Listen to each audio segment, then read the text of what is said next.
On today's episode, we are going to dive into the nuance of the Roth 401K with Sean Mullaney and second generation financial literacy through the lens of meal planning. There's a lot packed in this episode. Welcome to the ultimate crowdsourced personal finance show. This is your Friday Roundup. You're listening to Choose FI Radio.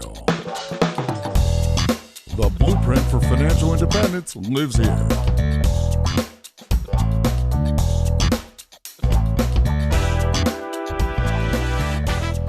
If you're looking to unlock the secrets to financial independence and early retirement, you're in the right place.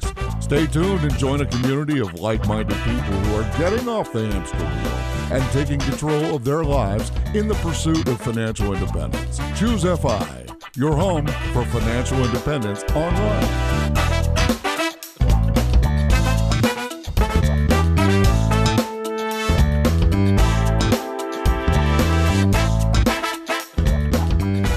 All right, guys, we have a lot to cover, a lot of ground to cover in this episode. First, we're going to be teeing up a conversation with Sean Mullaney, the FI tax guy. You can find him at fitaxguy.com. And then we're also we're including a segment that we recorded with my wife, Dani, who's put together a really cool program for financial literacy and specifically focusing on the second generation FI component. How do you engage kids and get them to realize that financial literacy is life? You either know it or you don't. And if you know it, the game gets a lot easier. And so how can we make this entertaining and engaging? It's going to be a fantastic show. Can't wait to tee it up. And to help me with this, I have my co-host, Brad, here with me today. How you doing, buddy?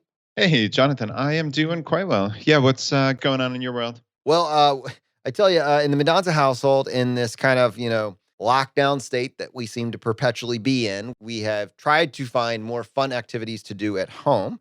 And at some point, it gets reduced to painting rocks. Now, I say that, I'm kind of thrown under the bus there. It was actually shockingly fun. Dani, my wife, actually went out and got a painting kit with rocks as the intended target of the paint. And I was able to spend some time with my son, Zachary, actually creating really cool designs. And he was so impressed, he decided to have his dad do all the rocks. And he just watched and gave me instructions. He supervised? Yes, he supervised the process. So I got sucked in once again, but I found it very therapeutic. I'm just coating these rocks with a paint color of my choice. And I ended up committing several hours to this endeavor. Oh, wow. That's cool. What a nice quality time with your son, right? And I love how Dani is like the most creative person. I swear, like every time I see her Facebook feed, it's some other amazing new project she's dreamed up for the kids. She is worth and following. You, I guess, right? Yeah, I think she is trying to win some sort of award without having like a dedicated Pinterest and Instagram page for all of these projects. She actually wants to do all of them. There will be no activity that shows up on Facebook or Instagram or anybody's platform that she does not try to replicate for our kids' childhood experience. And it's awesome. That's neat. Yeah, it's funny. You talk kind of about these outdoor activities, right? And just trying to find different things to do. Right. Especially, obviously, this last going on almost 12 months now has been rather odd, needless to say. But, we just try to do the best we can. And I think that's a lot of what we talk about here at Choose FI is you try to just find something slightly different, some way you can optimize, some way you can take a situation, look at the reality of it and make the best of it. Right. And what's cool, I actually had a kind of confluence of two different things here. So I've been listening to a new podcast called Ordinary Sherpa, which actually, is our friend Heidi, who is a member of the Choose FI community. And she actually is part of your Talent Stacker podcasting group, which is neat. So she created this podcast. It's about creating little adventures in your life with your family. So that was kind of the background. I've listened to every episode she's put out and super high quality, great podcast. But so that was in the back of my mind. And then, like I think I've mentioned to you, I'm part of a mastermind group that Dominic Cortuccio, who's a great friend of the show, has put together. And he's over at doinnerwork.com. And this mastermind, this past Thursday, we had an event. And it's amazing how you can find inspiration just in little, like one-off comments that you otherwise are fairly innocuous, but you never know what's going to hit you. So one of the guys was mentioning that he has a wonderful relationship with his kids, but sometimes it just feels like when he comes down, it's like, oh, dad's here. Just kind of like, oh, so big deal, dad's here. And what he was saying was he wants his kids to look back, or really to be like now, but also to look back someday and say, Dad was here. Dad showed up for me. Dad was part of my life. Dad was exciting. And that comment just really, really hit me. And I would like to think my kids are more towards the latter, but sometimes I just don't show up for them. And I was thinking of both the podcast about adventuring and this comment when Molly, my younger daughter, invited me to explore. We have this little creek out back of our house, and they kind of wade in it and they play around and jump on the rocks and whatnot. But her and her friend Sophie asked me to explore with them. And it's funny, Jonathan, because my initial response was my age-old, sure, I'll play for 5 minutes and then I'll go in and do something else, right? But you know what I did? I threw on my water shoes. Oh, that's commitment. Right? Yeah. Threw on the water shoes, bundled up because, it's the winter. And I just said, sure, let's do it. And you know what we did? We explored the creek to the end of the creek. You found the end. We found the end. And it was really cool. And you know what? The very next day, they invited me again to do it. And we just had hours of fun. And you know what? It was just that thought of, it's so easy to just kind of, I don't know, sleepwalk, right? Or just show up like, sure, Dad's here. But what would it look like if you, Jonathan, you, the listener, showed up to everything in your life with, I want to be here. That hit me like a bolt of lightning. And I hope this continues. I expect this to continue. But man, that is just a pretty cool North Star, The way to start with being here, especially in that activity, I bet you didn't have your cell phone in your back pocket. I bet you it got left inside. That is probably the single thing that you can do to infer commitment. Because how does it, it rips the experience out when you're halfway into it and you get that one notification. You say, well, real quick, let me just pause this and do this. And then you get sucked into a new infinite scroll. Yeah, that's awesome, man. I tell you what, if you guys want to have like some really cool custom painted rocks to just slide into the creek bed in various places, it'll spice it up. I happen to know a really cool production facility for those. That would be a cool scavenger hunt. That could definitely work for the next adventure. We do. We need this reminder, though. I think that's kind of the cadence of a show. We need this reminder because it's really hard to be focusing on growth in all areas of your life at the same time. So I think what my goal has been is to hit some level of minimum viable or steady state that I'm comfortable in, and then try to maintain that, which is different than like an all-in focus on this that sucks up all the bandwidth everywhere else. Rather, you get to some sort of level of autopilot that you recognize is moving you forward, but isn't all-consuming, and then you move on to the next aspect. And it's kind of like a wheel of life, I guess is one way of looking at it, and it's made up of these different spokes, these different aspects. And at some point, it's time to go back and readdress because something's going to lapse, whether it be your relationships, your health, your fitness, your business, your skills that you're building, these sorts of things. There are these different aspects and there are different seasons that I think you're going to be able to find more time to lean into one or the other. And I think just figuring out how do we get a baseline in all of them that we're comfortable with, and then recognizing, all right, when is it time to go around the wheel and make sure that we're really keeping balance here. I think it's easy for us in the Excel nerd spreadsheet space to just get so locked in on the numbers. What's our savings rate this month? What's our financial target? And that's great. But the goal here would be for you to spend a little bit of time here, get that locked down, and then take the bandwidth that afforded you and apply that to the next aspect, and then so on and so forth. Then at some point, yes, you might realize that by incremental improvements, all these various aspects of your life, now you're back to finances and you can actually do more than you were able to do the last time you were really focusing on it. And you're able to do more with less effort because you don't have to build that foundation up anymore. That's the circular aspect of this thing. Brad, it's really cool to see. Right now, I don't think you figure your finances are a huge point of concern. It's not something that you're needing to troubleshoot. It's a 10, 15, 20 minutes a month type situation for you. And that time is now focusing on other aspects. And I remember even a couple months ago, 3 months ago, that focus was absolutely fitness for a period of time. This was it. This was the one thing. And it's not to say that you're not focused on fitness, but you have shifted into the next spoke, right? You're focusing on the next aspect to this wheel. Does that resonate with you? Does that feel, and if so, what season of life are you in right now? Yeah, I like that. I think that's a good explanation. And to your point, you focus on one of those spokes. And I like that way of describing it. And maybe you put a little extra time, effort, and focus on that. And then at least the way that my life works, I just kind of do get to that steady state where I feel good. And then I can move on to another focus. And that doesn't mean you can't come back to certain things or you don't backslide, right? Like, we talk about, obviously, this is a financial independence show. While I feel like my finances are really in great shape, there are still things that I kind of backslide on. Like even just this very week, I realized that I had signed up for Netflix a couple of months ago and I hadn't canceled the thing. So I literally just canceled that. And my wife and I think I told you, we had been watching the show Billions on Hulu. We watched it through Showtime. And we realized like we just simply were not watching it and we were wasting $10 a month. So is $10 a month going to make or break me?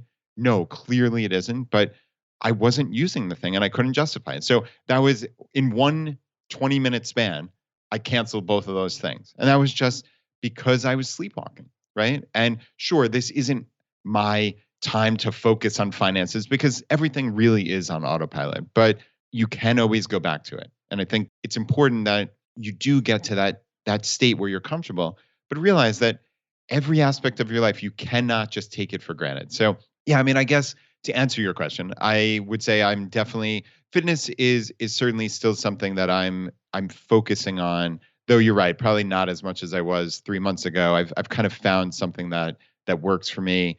But yeah, I mean, I think just relationships now. I think obviously we've had a lot of family time and it's been wonderful. But just like always, if I ask myself honestly, like, am I showing up as the best version of myself for my wife and my kids every day? The answer is probably no. And I mean, can I be more present? Can I be there? Can I engage more? Can I do more fun things proactively instead of, my wife is a great planner. Laura is fantastic. She's always coming up with fun things, but maybe that's made me just defer a little bit more, and not show up and say like, hey, let's do this today. This would be awesome. What would it look like if I showed up a little bit more like that? So I think that's kind of the area that I'm focusing on right now, I would say.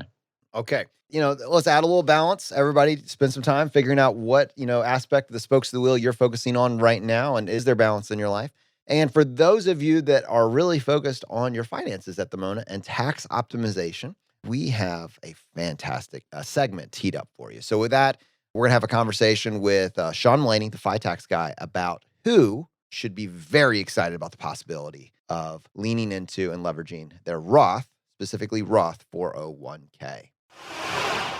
All right, guys, we're picking up with our FI tax guy segment here. Sean joins us on the show periodically, every several weeks, every couple months to just break down a topic and do a deep dive into something, and it just benefits the entire community. So recently, within the last month or so, we did one on the Roth IRA and how it might serve as potentially an emergency fund, and comparing, contrasting that with the backdoor Roth and how that might fit into it. But we're going to come back to the Roth conversation because increasingly, the Roth 401k is becoming common enough and people are having questions about it. And you guys know, historically, Brad and I have leaned really heavily on the 401k.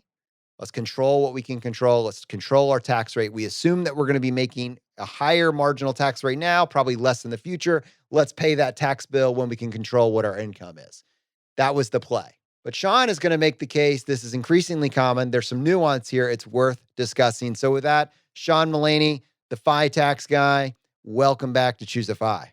Thanks so much, Jonathan and Brad. Pleasure to be here today. So Sean, Roth 401ks, I remember when they were kind of an anomaly, but increasingly it seems like it's an option that you have. You're presented with your 401k or your Roth 401k, and there's some nuance for the FI community. Give us a sense for what this decision tree might look like and the pros and cons of each. Yeah, absolutely, Jonathan. So Roth 401k works very similar to a traditional 401k, right? It's subject to a $19,500 annual limit for most folks, $26,000 now for 50 and older. And what it is instead of the traditional 401k where you take the deduction up front and then you'll pay the tax later on, what you do is you say, all right, I don't want a tax deduction today. So the money I put in there is taxable today when I earn it at work. Right? It goes into this Roth 401k. And if I play my cards right, it will come out later on tax and penalty free, right? Tax-free growth. Now, if you're doing the very early retirement strategy and you're saying, hey, I'm in the 24% marginal bracket today or 32% marginal bracket today, so I'm paying a lot of federal tax, and then later on I won't, probably the Roth 401k is not really your game, right? You probably should just take the 19.5 of traditional 401k deductions and then do Roth conversion ladders and similar planning when you're early retired and you're paying a low tax rate. But let's say here's a couple of fact patterns, right? One might be, hey, I recently graduated from college and I started my job in September. And so I'm going to have 4 months worth of income, right? Well, you're not going to find yourself in a very high tax bracket that year, right? You're just not going to have enough time to make enough money so that you're in a high tax bracket. So you might be in the 10% federal tax bracket. Why commit to contributing to a traditional 401k and locking in a 10% tax bracket on getting a 10% deduction? That doesn't make a lot of sense to me, because in the future, there's a substantial risk that even in an early retirement, and maybe you're not going to do an early retirement, you're going to pay federal taxes at a much higher bracket. So why deduct today at 10% to then re-include it in income later on at 20, 30%? Who knows what brackets are going to be? Also, not everybody is looking to early retire. And it may be the case that you're at historically low tax brackets today. So for example, maybe you're in the 24% tax bracket today, and you think you're going to work for a long time and retirement is going to be in your 60s or 70s. It may be that once you get to retirement and you're looking at Social Security income, you're looking at dividend and interest income, you're looking at traditional retirement account income, and future tax rates might go up. It may be that, guess what? You're going to pay more tax in retirement than you will in your working years. That can happen. We don't know what tax rates are going to be in the future. So that person who's steadily in the 24% bracket today might want to do a Roth 401k instead of a traditional IRA to give them some sort of tax insurance, some sort of tax, hedging against future tax rate increases. And then the last thing I'll say, Jonathan, is you don't have to do all of Roth or all of traditional. If your 401k plan offers the Roth, you can split the difference. You could do 13,000 in a traditional and 6,500 in a Roth. You could do 10,000 in a Roth and 9,500 in a traditional. Any combination you can imagine, you could basically do within that upper limit of the 19,500. Sean, I'm curious. I guess when I'm hearing this kind of decision point between the Roth and the traditional, a lot of it sounds like forecasting future tax rates. Yes. And that feels almost akin to like timing the market to me. If something like I don't have the knowledge, you can look at and try to read the tea leaves, but we don't ultimately know, which is why I loved your point about hedging and flexibility and having some amount in Roth, some in traditional. But can you dive a little deeper into that? Like, is it really just coming down to forecasting future tax rates? If we knew for a metaphysical certainty that the tax rate was going to be the same now and 30 years from now, would you pick one or the other? Is there like talk me through how you would think of that as a thought experiment? Brad, I would look at two things, right? One is this tax rate situation, and they are speculative. But I like to think about some of the extreme cases, right? Like, the very early retirement where you're working in the tech industry and you're at the 35% bracket today and you're going to retire early and have low tax brackets, right? That's one extreme. My recent graduate from college or med school or law school, that's another extreme where we're going to be artificially low for a year or two and then we're going to go up, right? That's another extreme.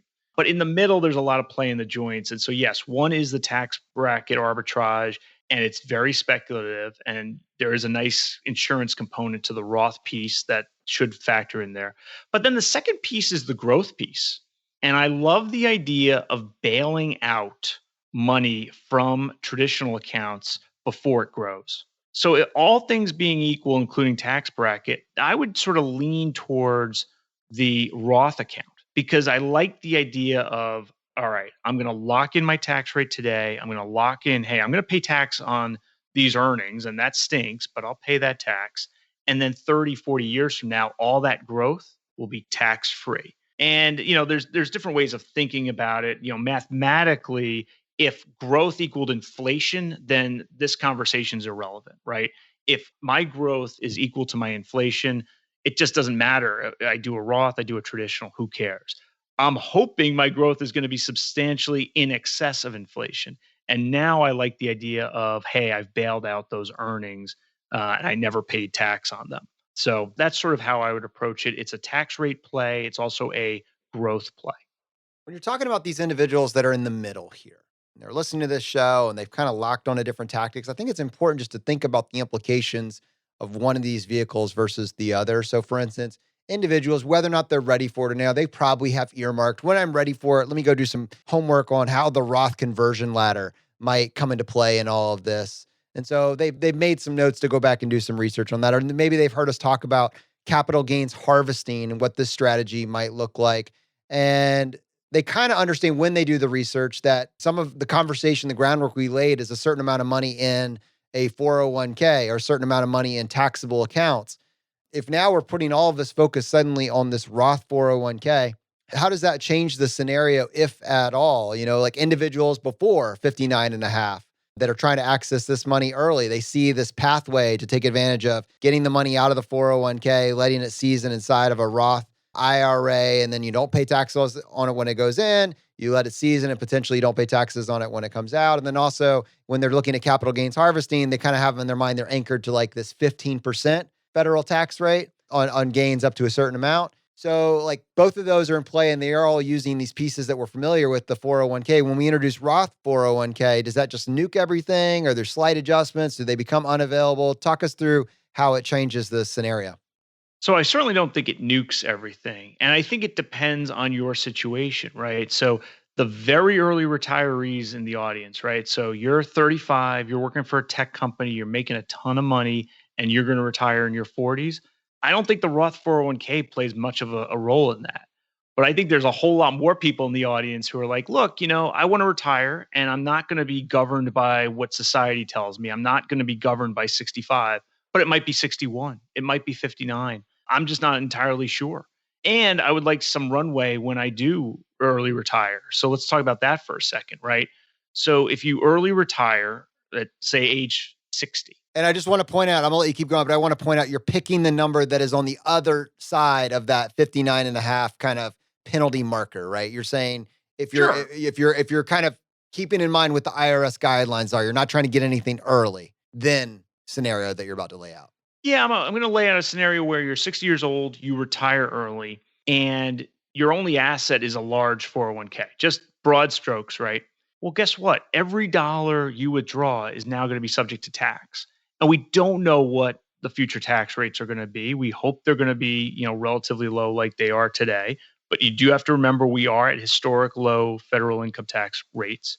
So we don't know what they're going to be, right? So every time you want to get a can of Coke for $1, well, you got to take out more than $1 because every withdrawal is going to be taxable. Well, what about a Roth 401k, right? You can put some money in there and then you leave your employer and you can access a bunch of that money if you do it right. I actually did a recent blog post on this, Roth 401k withdrawals. They don't work the same way as Roth IRA withdrawals. So that's an important point for the audience, but you can structure it such that you're able to recover tax-free contributions from a Roth 401k.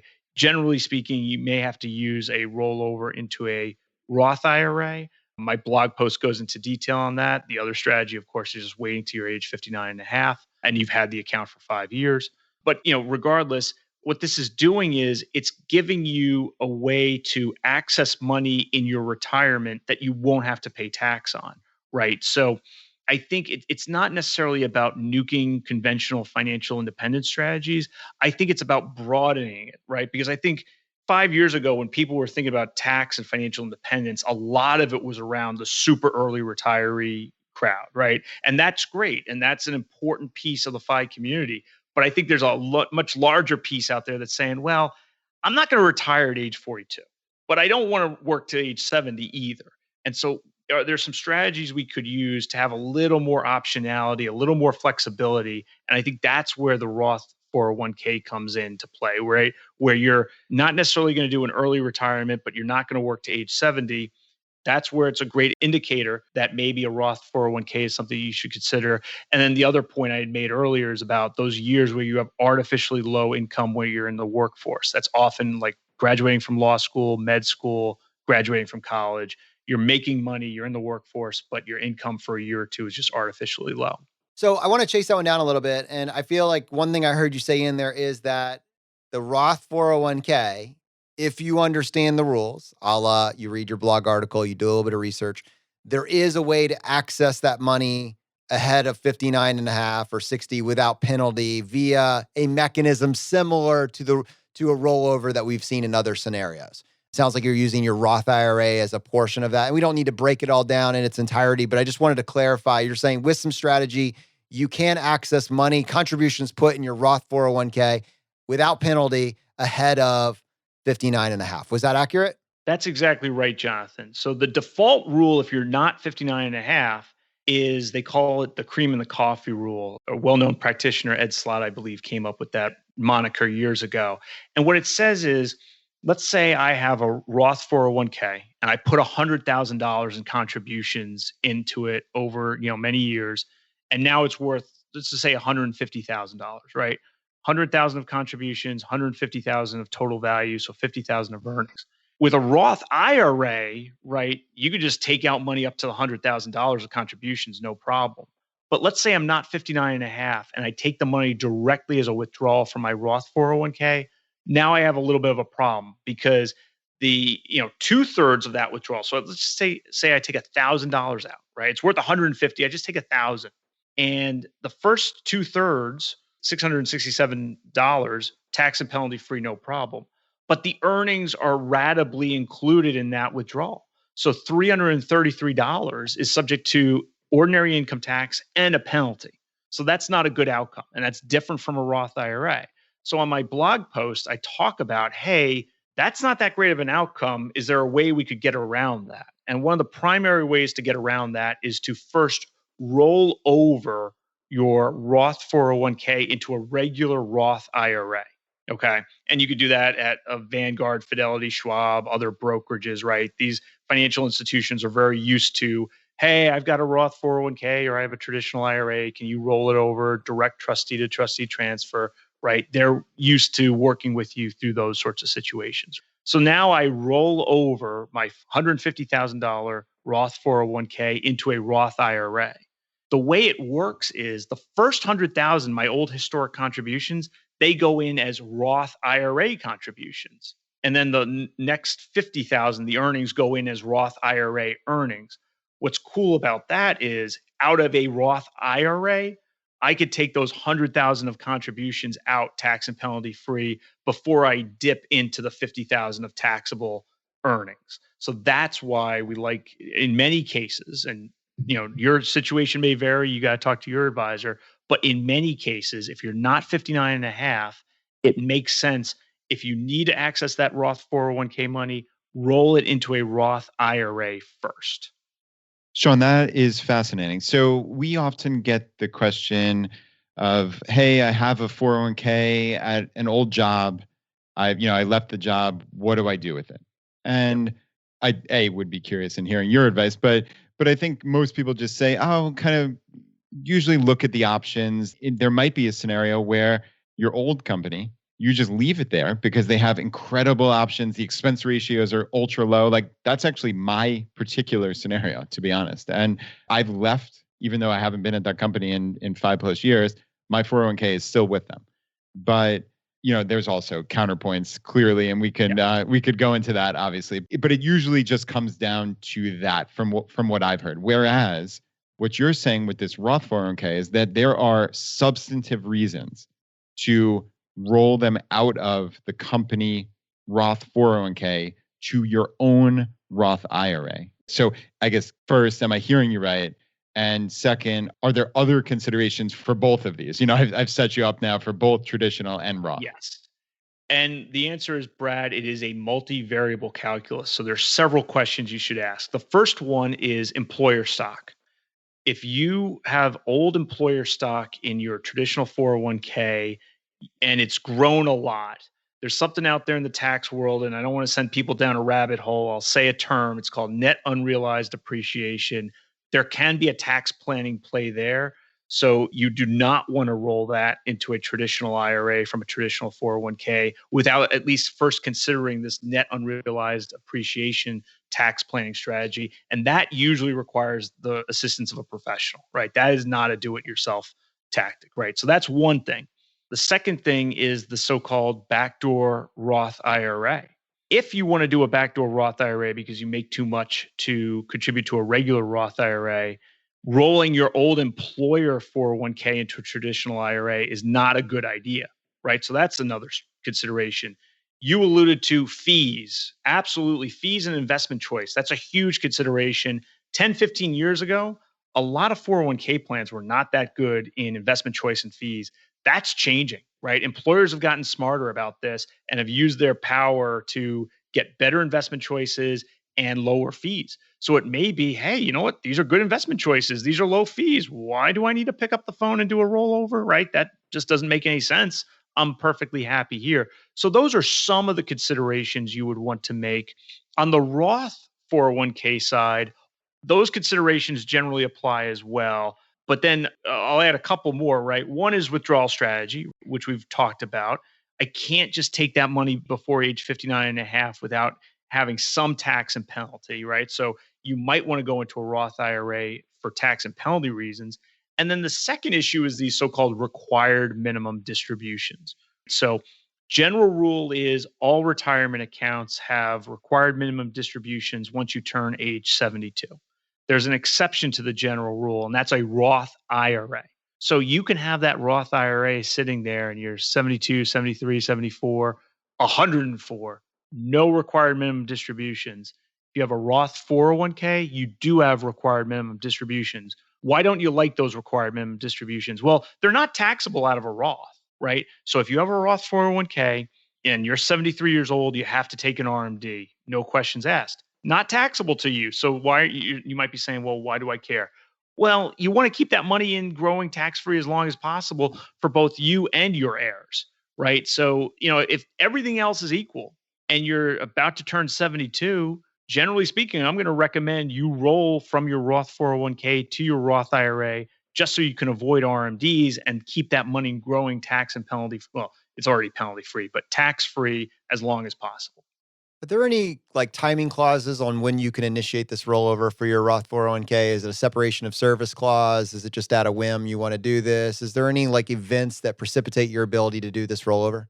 In most cases, Jonathan, you would need a separation of service in order to do a rollover from a Roth 401k to a Roth IRA. I myself am not a plans expert, and so I don't want to say in all cases. Where you can find that out for your particular plan is you can go on your benefits portal at work and search in their little search box 401k summary plan description. Sometimes it's initialized SPD. What that will have is a whole section on withdrawals and when you can take a withdrawal. And generally speaking, a full withdrawal in most plans that I've seen, it's not going to be allowable until you separate from service. They're going to have different provisions for, hey, you could do an in-service withdrawal of a limited amount or for hardship reasons, things like that. So it is certainly possible, but it's usually going to be, Jonathan, hey, if I want to roll over the entire balance, it's usually going to require some sort of separation from service. Sean, that's really, really helpful. So yeah, whereas with a traditional 401k, there's some decisions at the margins to roll it into a traditional IRA, whereas as you're describing with this Roth 401k, there are at least two significant reasons. If you roll it into the Roth IRA, you are not subject to the RMDs, and you also then have the ability, with some additional nuance, as you described, to access the contributions much more readily than if it was sitting in the Roth 401k. So yeah, as I'm hearing it, there is a really, really significant case to be made if you do separate that you should roll this from your Roth 401k to your Roth IRA. Yeah, and Brad, let me just make one last point on that. Like I said at the beginning, it's a multivariable calculus. I'll add one more consideration, which is creditor protection. And the reason I add that is 401k plans, they're subject to this law called ERISA. And so generally speaking, your creditors, other than an ex-spouse or the IRS, cannot access them. So people love to have money in 401ks and Roth 401ks. IRA creditor protection varies very much state to state. There's, we could do a whole essay, a whole book on that. We don't have time to do that today. In some states, the creditor protection is fabulous. In other states, it's a little more limited. So you're going to want to consider that before doing any sort of rollover out of a 401k, Roth or traditional, to a Roth or traditional IRA.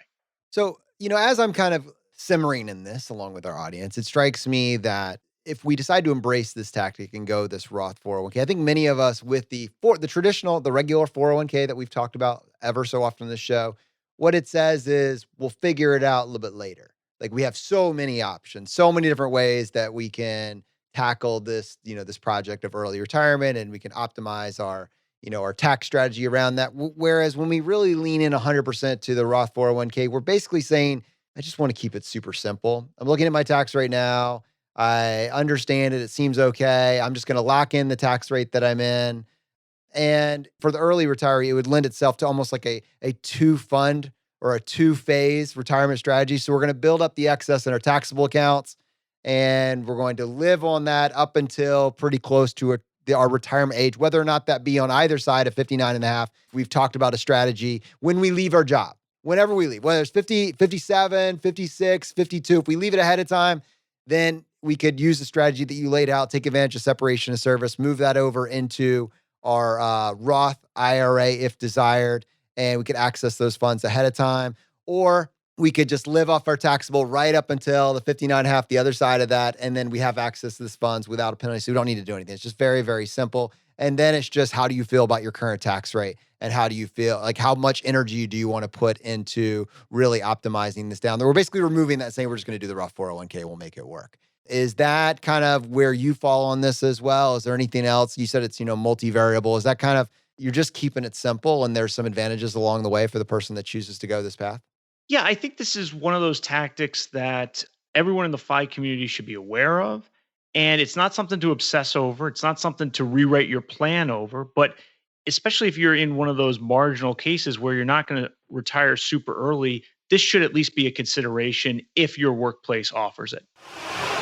Huge thanks to Sean for coming on the show and sharing this with our audience. It is really interesting when you look back over the last 6 years, how much information bloggers and content producers in this financial independence space have produced, and how little time and focus has been put on the Roth 401k. And I know for a fact there are individuals in the audience that have said, I feel like the math makes me want to do Roth 401k, but I don't hear anybody talking about it. Like, I don't know, am I missing something? What's the downside? Hopefully this definitively answered that for you, and definitely go to Sean's website for more information at fitaxguide.com. Hey, this is Andrew from the Choose a FI team. I hope you're enjoying the show. We're going to get right back to it after these quick messages.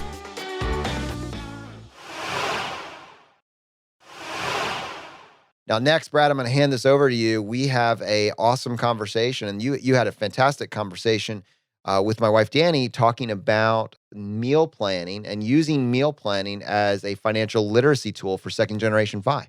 Yeah, this was great. And it's amazing what the whole team is putting together at the Choose a FI Foundation. And Dani is one of the curriculum leads there for the elementary school. And they're not just resting on their laurels, right? They're not just trying to optimize at the margins with the curriculum they've put together, but they're trying to find things that are going to leverage people's interest, right? And what are the ways that we can get children interested in thinking about decision-making, thinking about personal finance, and really being involved with the family, right? We talk about second-generation FI all the time here, and a lot of us are looking for ways to get our kids interested.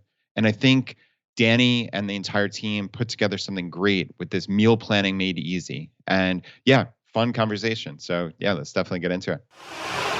All right. So we have an update here with the Choose a FI Foundation. So we're lucky enough to have Dani Mendonça, who is the co-curriculum developer. And Dani actually primarily focuses on the elementary school level. So what's cool is we have some new things going on here. And I'm excited, Dani, to welcome you back. So thanks for being here. Thank you. It's good to change hats and be on a Friday in a different way.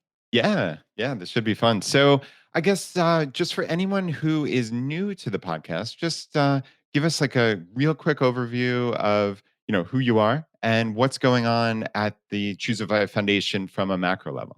Hi, so as Brad said, I'm Dani Mendonza, and I do wear the other half. I am Jonathan's wife, but I wear more hats than that. I am a part of the Choosify International Foundation, and I am the co-curriculum developer for the elementary school curriculum. So I've had a lot of fun doing that, but what we're focusing on today is the meal plan, and that's kind of exciting, bringing not just my passion for teaching and education to the field, but also overlapping financial literacy concepts that we very much need in our society. Yeah, agreed. And I think this is one of the cool things that you and the team are doing at the foundation is trying to make financial literacy something that people can understand in their real lives and like finding ways to make it applicable as opposed to just like we say at the podcast, right? As opposed to it just being the nuts and bolts of money, which frankly is really boring for adults, not less for kids. So just finding these real world applications. So again, just kind of taking a quick step back. So choosefyfoundation.org is where people can find all the resources that we have just from the foundation generally. We have the free FI 101 course, and you and Mandy and Rob and the team have been working on the pre-K through 12 financial literacy curriculum for really, it's probably 2.5 years at this point. And that is a remarkable, remarkable thing that you've put together. And what we're going to talk about today is a way that you're kind of augmenting this financial literacy education, which it seems like you guys have hit on meal planning as a very specific way to get kids interested in not only finance, but decision making and really getting involved in the family planning of, hey, what is this going to look like? What goes into mom and dad putting the meals on my plate every day, 365 days a year? So tell me the genesis for that and talk us through what's going on. Absolutely. So I'm not going to claim this as my brainchild. Rob Phelan, who wears the high school hat, definitely came up with the meal planning project. And I say project because it is in conjunction with our curriculum. And we talk through a lot of financial literacy concepts that this project allows kids to then pick up in a real world context. So we're putting them outside, we're teaching them in the classroom all of these concepts: unit pricing, price comparison, how to budget. And now we're then saying to them, okay, go out in a real world setting where you can interact with these concepts. And the reason why we do that is we want financial literacy concepts to be more than just habits. If they're just habits, they flake away and they adjust and they change. We want kids to realize that these are important and also take the ownership and have ownership themselves and have fun doing it. So this meal planning project is a project that did start in high school. We've actually adapted it to fit all 3 grade levels. And then we right now have a 3rd through 5th grade video series. So it's a meal planning video series. And the fun thing about this is I, the teacher, actually teach the kids the meal planning project. So I get on, and for a 20-minute video, it is supposed to take 45 to 60 minutes, an hour time frame. I go ahead and talk them through meal planning. And, what better way to do it than with an item? Meal planning is one of those top 3 items that falls on everyone's budget. So it's real world, and it's something that your parents are doing anyway. So these kids are seeing their parents' meal plan. So why not get engaged and involved in the conversation? Especially in the current situation in the pandemic, they're seeing it, they're living it out in front of their kids. And so it's a wonderful way to talk about financial literacy concepts and bring them home to the child, and also grab them and grab their passion while they're doing it. I love that concept of the big 3. And we talk about this really often at Choosify. And it's really your home, your living expenses, rent, mortgage, whatever it may be, right? Your automobiles or transportation, and then your food. I mean, those are really the 3 big ones. And, frankly, our decisions for cars and for our living situation, those are not things that you're making those decisions more than a couple times a decade, or maybe a couple times in an adult lifetime. But that 3rd leg of the stool, like you said, this meals, I mean, this is going on. These decisions are happening every single day. So I think it's brilliant to bring the kids in, not on some random tangential decision, but something that is really critical to what's going on in the family. And so I think that was a really good strategy for sure. And I'm curious. So I guess my question at this point is, who is this geared towards specifically? I think you said that it's for all three grade sections? And I think you're saying elementary, middle, and high in that regard. But is it geared towards anyone specifically?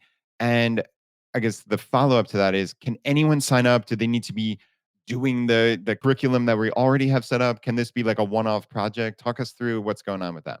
So, Brad, I'm so glad you asked because there are a number of different audiences that this particular project helps and is directed to. It's not just a kid lens, it's also for families, it is also for educators, and it can be for grandparents. So, it's everyone and homeschoolers.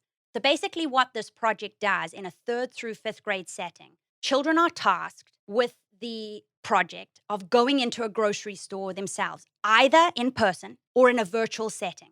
They are told that they have to meal plan, and they have one day that they have to take care of. They have to do the meals, breakfast, lunch, and dinner. And they are told to go ahead and meal plan from the very beginning. So there are 4 parts to this project. Number 1, they actually have to go and look up the recipes themselves. They have to research it. What that does for a child is encourages them to explore the grocery store, either in person or in a virtual setting. And on my 3rd through 5th grade video, which is for free, this video does talk them through how to do it. I actually hop on to the virtual platform and talk them through how to look at different products. I talk them through unit pricing, how to compare, why that's important. But what I also then do is task them with the opportunity to go on their own and have some fun doing it. Because what you realize, even in the financial setting, is that kids need to make mistakes in order to learn.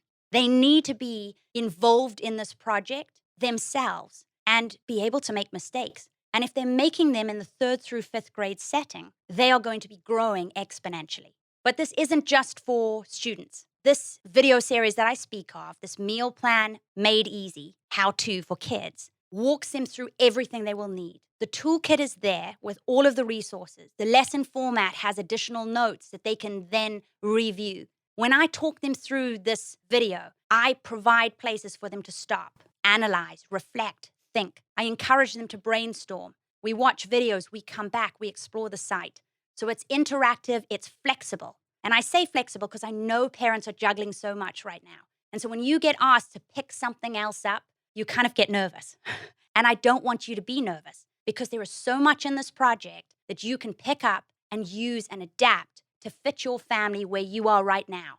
This meal planning project is open for all sorts of budgets. You do not have to go to one set store in order to go ahead and meal plan. You can shop at any store. In the middle school, we do a great job of showing kids how to budget, we provide resources, how to actually go into the dollar store and get items at the dollar store and do the budgeting and adapt this meal planning project to fit every socioeconomic student, teacher, or setting. And that's what I love about this, is it's real world. Yeah, that's great. It's so adaptable for everyone, right? And it can be more complex as the children get older. You could do one day of meal planning for elementary kids. And I think that what you've done for the high school kids is it's up to an entire week. So they have to plan 21 meals, right? An entire week's worth of meals for their family. Absolutely. The fun part for a parent is if you have multiple children and they are on different levels, this project can fit your whole family. So you can be having a 3rd through 5th grader with someone who's in middle school, and you might have someone who's in high school by this stage. And you can all be doing the meal planning project, and it's adaptable and it fits where they are on the level. So in middle school, the 3rd through 5th grade meal planning series grows. And instead of it being for one day, they now have it for 3. But obviously, they are a different type of kid, right? So they have different experiences, different skill sets that they bring to it, and they are developmentally older. And so as a result, it's wider and deeper. And that is the same with high school. By the time you get to high school and you're having these conversations, we're now encouraging those same children to have conversations and look at their pantry before going to the store. And they are now looking at recipes that are going to help them on a budgeting side of things. So it's going to bring their cost. They're thinking about cost. What have they already got in their pantry? What have they already got at home? And they're adapting and tweaking. And that's real world. That's what we're seeing parents having to do. And they see their parents doing it. And so they're engaged and excited and are living it with their parents. And no better way to live it with your parents when you're doing something that you're both exciting about. We all need to eat. It's a driving factor, right? Yeah, just slightly important, right?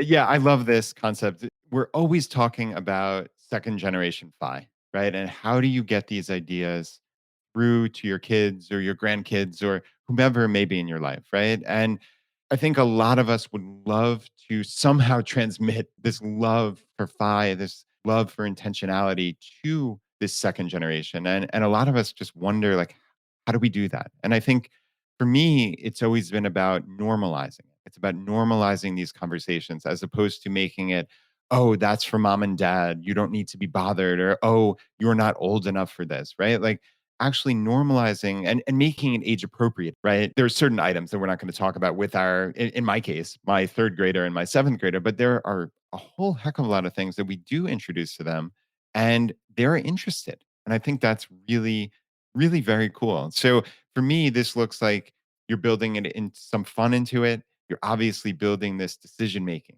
That's the critical piece is learning how to think about this as a background and learning how to think about it without this being boring, without this being just another, oh, mom and dad gave me an assignment on top of my school, right? Like if you can bring some fun into this, they're going to actually want to do it as opposed to it feeling like just another thing they have to do, right? Exactly. There's so much that we have to do in our society anyway. And so it's really great to find something that's natural. And that's what we do hit home, all of us, Mandy, Rob, myself, is trying to find ways that are natural to have good conversations with your kids. I mean, there are other ways that we do this through our curriculum. Media Club comes to mind that you would also be able to look in. Lots of great ways to have natural conversations with your kids because when you are encouraging them to have it and ask good questions, it's more than just a skill set that involves financial literacy concepts. It's a real world skill that you need them to have. So it evolves with them as they grow. And that's exciting for me as a parent, but also as an educator.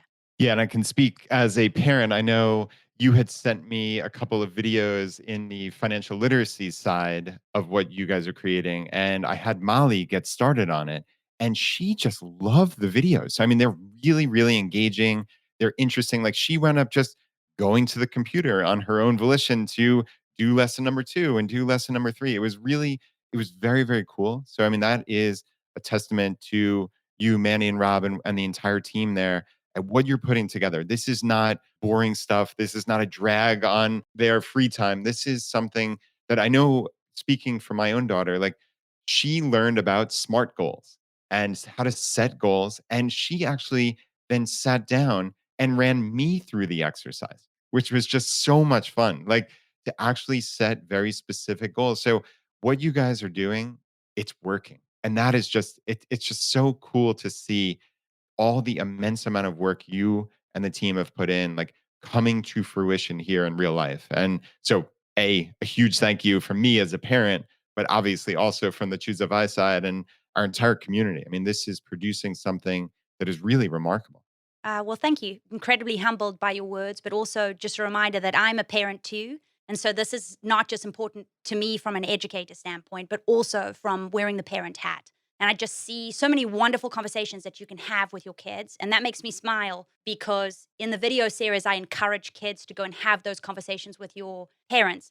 So often we are asked by parents and educators how to have these conversations with their kids. And we always go back to it's natural. Wherever you can do it in your day, that's natural. You're going to get your kids to buy into the content. And so it makes me smile that Molly went ahead and was encouraged to actually talk you through it and that she was passionate about it enough to ask you to do. Did you know that there was such an acronym? How did you explore it, Dad? So that's exciting. Yeah. Yeah. It was fun. It was so much fun. And to see that passion and excitement in her, it was really, really cool. So, Dani, we've talked about a lot of resources, and I want to make it clear to everybody listening where they can find everything generally, but also very specifically what we're talking about. I know you guys try to make it really simple to find, but from a macro level, if anybody goes to choosefifoundation.org, they can find all of the information that is available from our foundation. So it should be very clear what all is there. You sign up and all, everything that we've talked about, all this is free. So you can find all of it. And it's important to note that this is not just for somebody following this curriculum in a classroom. Like you don't need to be an educator. You can be, like you said, a grandparent, a parent, even just an older sibling, right? If you want to introduce this, you can pick and choose lessons. It's all there. It's a smorgasbord, right? Like you can pick and choose. If you find, hey, they have an hour, let's find something that's interested for my child. And let's see where it goes from there, right? Maybe they wind up taking the entire curriculum and that's wonderful. But even just picking and choosing a couple of different lessons here and there can be incredibly valuable in just seeding the concepts, right? And making them interested in wanting to learn more. So I guess that's the real high level. And then if people are looking very specifically for this 3rd through 5th grade meal planning, as I understand it, we set up a short code. It's choosefi.com/meal plan. And that'll take you directly to the sign up for that 3rd through 5th. And now, obviously, Dani, I don't want to put words in your mouth, but I'm assuming if somebody has a 2nd grader or a 6th grader, like this is not exclusive to 3rd through 5th, right? Plus or minus. Absolutely. And it's also something that we're looking for feedback from and then continue to evolve and provide more resources for you. So that communication is so important to us so that we can provide you and the community with what you need right now. So absolutely. But also, I have a little 3-year-old at home. He's only 3 and he still stands up and has conversations with me in the kitchen when I'm cooking. And so not to kind of bring something else random up, but there's a knife set on Amazon that I know a lot of my friends have purchased where the blade doesn't cut the kid. I have been encouraged by lots of friends to get that set because their kids actually cut up some of the produce with them while they cook. So even though it's a 3rd through 5th grade project and then in middle school and high school, if you've got younger kids, you can be starting to have these conversations with them. So you could look at the video, take from it what you would like and have some of those conversations because that's what we're trying to encourage you to do and starting to say to them when you go to the grocery store, oh, look at that. What does that sign mean underneath? What is that label? Well, that's a conversation that you can start having with your kid at 3. What does that label mean? Because it's unit pricing. And the more they're aware that that's unit pricing, then as they get older, you can tell them what that label means. And you can start to have good conversations. You can also go ahead and do the same from store to store and let them actually be making some of the aha moments. I mean, my little boy, just 3, told me he noticed the label was different in Aldi's and Kroger. And he told me that. I didn't go ahead and tell him that. And so that makes me smile because I'm laying the platform and the groundwork to encourage him to be excited about seeing things. And how often when we as parents, we're moving at 1,000,000 miles an hour and we just slow down for that minute, we get so much value from the kids' lens on the world. That is really, really brilliant. So Dani, thank you so much for being here. Really appreciate it. This is an amazing resource you put together for the community. And just again, it's choosefifoundation.org. And if you're looking very specifically for this meal planning made easy, we set up a short link. It's just at choosefi.com/meal plan. All right, everyone, if you're listening to this episode and this is the first episode of the Choose FI podcast that maybe you have ever listened to and you're wondering, I heard you mention financial independence many times and I was recommended this podcast by a friend or family member, but I'm kind of unclear on how I get started. And the 401k conversation was a little bit, farther down the road for me. It's a little bit advanced. I'm still just trying to figure out what are the building blocks here. Let me encourage you not to stop here. We have put together tons of free resources, and the easiest way just to get started on your own path to financial independence is just go to choosefi.com/start. choosefi.com/start. All right, my friends, the fire is spreading. We'll see you next time as we continue to go down the road less traveled. You've been listening to Choose FI Radio Podcast, where we help middle-class America build wealth, one life hack at a time.